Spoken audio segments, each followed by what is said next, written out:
Hey, I'm back with some more Skyblock Sky Factory, and if you watched last episode, you may know that I was talking about people being good and people being bad. But if you think about it, anyone, and I mean anyone, can do genocide if they are physically able to, of course. Oops. Ah, it's a big tree. I love me a big tree. And I chop it down. Chop it right down. Because I am a man, and a man has certain needs, even though those needs don't really relate to the size of that tree. Okay, let's see what I can do. Let's go up. It's not actually that big. I was hoping for something slightly larger, slightly more interesting, slightly more hip, if I'm not too old to use that term. I mean, in my day, being hip was a cool thing, but I don't know what all the youngsters say these days. They might say, I want to be hip like my daddy-o, cheerio. And I'm thinking, where do you come up with these weird phrases? What is this? Who are you? Some sort of weirdo? I mean, who says hip anymore these days? That's just so 2087 or whatever time you want to date this video, because obviously I am incapable of speaking coherently.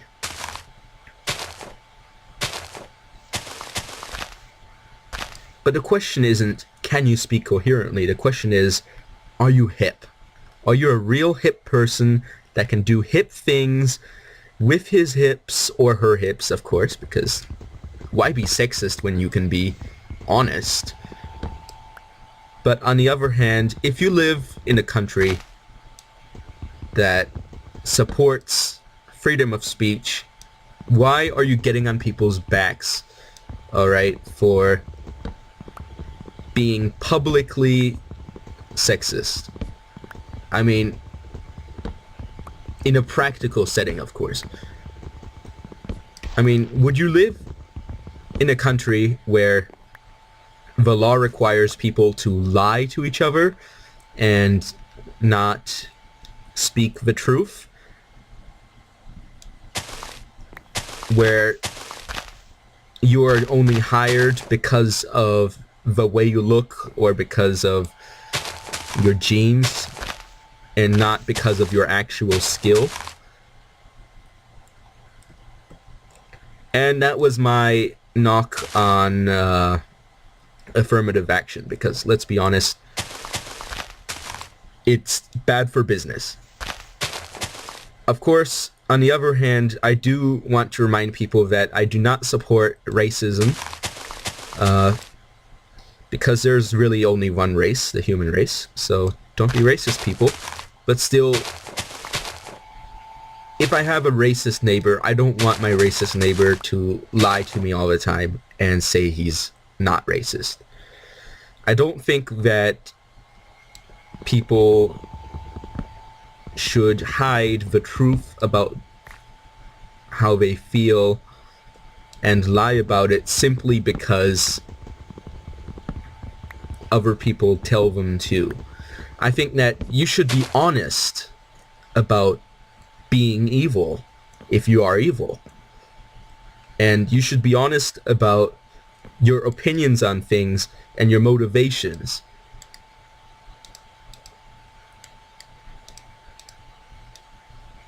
Now, you might say, well, racism, is it really evil? And I tell you, yes, it is.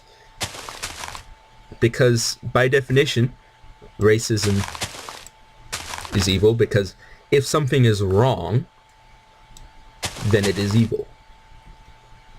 And that's how evil works.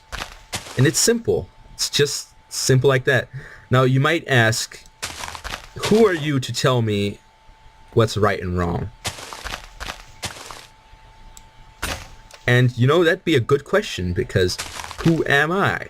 to tell you what is right and wrong? Who am I to tell you what is good and bad? Who am I to tell you who is good and evil?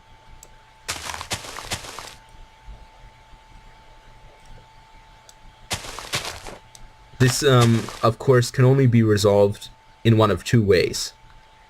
One way is that there is no right and wrong. That is objectively quantifiable. Well, not quantifiable, but objectively, there is not a right and wrong. And therefore, there is no real good and evil. It's just the man trying to get you down. Now, of course, that means that whatever you do will never be good and will never be evil. Is that a good thing? You tell me. Now, of course, you can also say that there is a authority that tells you what is right and wrong and who is good and evil. And that is the basis of, well, it's not the basis, but that is the implication of religious morality. And in fact, all objective morality, because if we are all people and none of us people is able to decide the good and evil of the general public, then who are we to tell what is right and wrong? Okay, this time I'm going to save the cobblestone, unlike last time, where I just put it straight into gravel because I was absent-minded. Just completely absent-minded. I didn't think about what I was doing. I'm sorry, world. So the choice is yours, anyway. Will you let society decide for you what is right and wrong? Will you let yourself decide for you what is right and wrong? Or will you let a higher power decide for you what is right and wrong? And those are the three branches of morality as I see them. Of course, there might be more interpretations to morality, which I cannot think of off the top of my head, but that's a matter for another time. Okay, 2 cobblestones. I'm back in business. Do you like being back in business, Mr. Barrel? Oh my, I'm starting to anthropomorphize things. Hello, Mr. Barrel. Let us have a nice conversation. Hello, Mr. Player. I am the Barrel. Let us have a nice conversation. Why, thank you, Mr. Barrel. It's always nice to know that you're here to support me when other people aren't here to support me, because I'm all alone on this skyblock. Therefore, unless you obviously count a higher power, and not all people do. Oh, what's that? I saw something in the right side of my vision. Is that a cloud, or is that more than a cloud? It could just be a cloud. This thing in the right side of my vision here. I'm pointing at it now, but apparently because of my POV, it looks bigger when I'm not pointing at it. Is that a cloud? I don't know. But anyway, there's no one here to support me, and you, Mr. Barrel, you've given me all the support I need. I mean, obviously because I don't have breasts, I don't need a support bra, but you, Mr. Barrel, are here for me. But I'm not here for you. I don't have a brain, because I'm a barrel. Therefore, all support is only physical, and not emotional. Then why do you ask me to support you? And why do you say that I support you? Because I am not an actual person. I am just implied to be a person by your weird voice that you're using to describe a fictional conversation. Well, thank you, Mr. Burrell, but to be honest, I've had enough of your shenanigans, so please be quiet forever. Nobody wants to hear that weird barrel voice impression. Just go find a woodlouse and have it eat you. On second thought, no, don't, because I need you, Mr. Burrell. Please, you must stay with me. You must nurture me with your beautiful dirt that I can then turn into cobblestone and other beautiful things. But that is a story for another time. Or is it? Is it really, Mr. Burrell? Do you love? Can an inanimate object love? The answer is an obvious no, because inanimate objects, by definition, are inanimate, and anima or anima means soul, and since it does not have a soul, it cannot love. At least not in the way I can love. Now, of course, there's different kinds of love. I mean, if you believe that all types of love are romantic, then you might as well have lobotomized yourself, because please do not restrict love to being a simply romantic matter, because, to be honest, I'm sick of people saying that that is the way it is, because, let's be honest, let's say you have a friend, okay, and you're talking to your friend and you're saying, I love you, man, and you know what your friend says? Friend thinks you're a homo, and I'm not talking about homos at the time, but you're just saying that, no, I just love you because, you know, gotta love everyone, right? And he's all, no, you're a homo, obviously. You love me in a romantic way, even though you are completely not implying that you are loving me in a romantic way. I will now assume that you are. And to be honest, I don't like people viewing me like that, because I don't love people in a romantic way like that. It's just not my way. It is the way of romance, and to be honest, that's not my thing. Before you all get on my bandwagon, I gotta tell you, romance is not my thing. If I wrote a novel, I would keep romance out of it, because, to be honest, I'm sick of romance in movies and in novels. It's just everywhere, and it just... I'm not saying that romance is bad, I'm just saying that there comes a point when it's just too much, if you know what I mean. Just too much. Oh, yes. Ooh. Yeah, this is exactly what I needed. In fact, this could be the perfect... Well, no, it's not the perfect opportunity, because I don't have any place to put it. But I could, once I had 4 more cobblestone, make a slab furnace out of cobblestone slabs and use it to fire up a clay bucket, which I can then use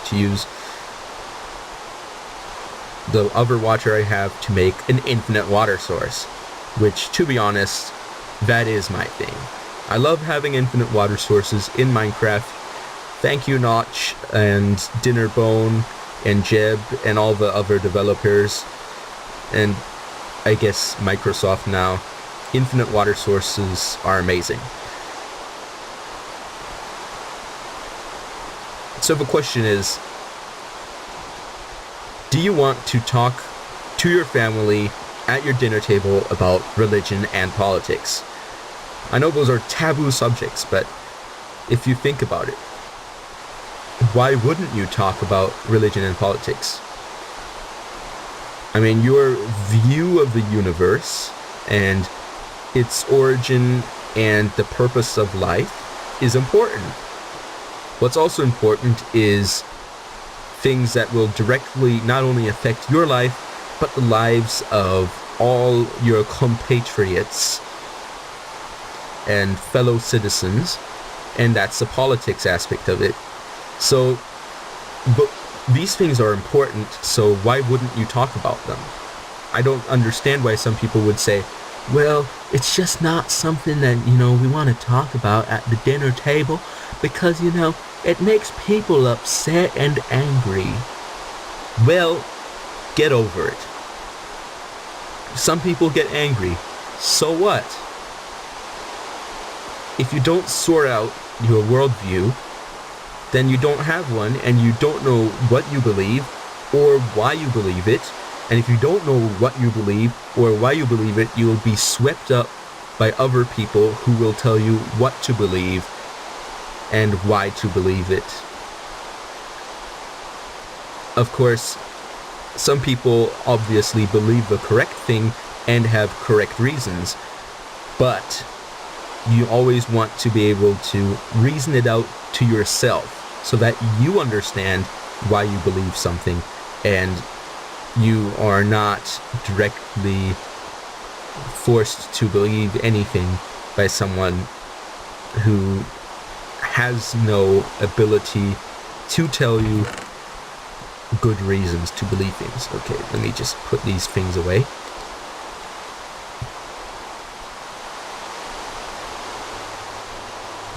Tinker's weaponry sounds lovely. We press the sorting button. Gotta love that mod. I can't think of it off the top of my head, but it's a lovely mod. Sure is. Okay, so this is what we're trying to make. Slab furnace.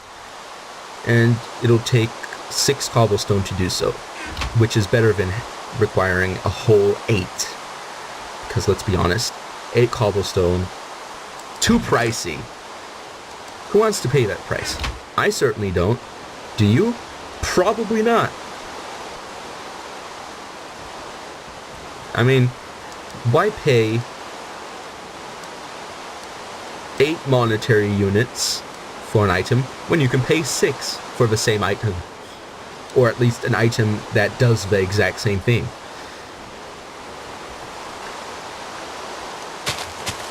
And that is the principle behind haggling. Have you ever haggled? Do you know what haggling is, even? If the answer is yes, then you're in a very special club of very special people. Now, to those of you who have no idea what haggling is when you go to a shop or store of some sort, and you get some items, or even at a car dealership, and you've got cash, alright? This almost always requires cash to be successful. And you talk to the store clerk, and they ring up your items, and they say, well, it's going to cost this much. And haggling is when you say, well, I don't like that. You see this cash I've got here that I'm waving in front of your face, that you're just looking and staring longingly at? I'll give you this lesser amount for these items. Will you take it? And then they'll say, well, maybe that's slightly too low. Maybe I'd rather have this slightly larger than your lesser amount, but still not as big as the original amount. And so haggling, in effect, is a way to pay less for things that you would normally pay more than you'd want to pay for. Now, of course, if you're in a real hurry, haggling can be a waste of time or just difficult. But most people aren't in a real hurry. So for most of us, haggling is actually pretty good and saves us a lot of money. And if you didn't know this thing was even possible, well, welcome to a whole new world of haggling. Now you can confuse all the store clerks that have no idea what it is, and you have to explain it to them. And then they call their boss and they ask, is this possible? And then their boss says yes or no, depending on whether they have haggle policies of certain kinds. But on this bombshell of a tree, I think I'll end the episode, and see you all next time.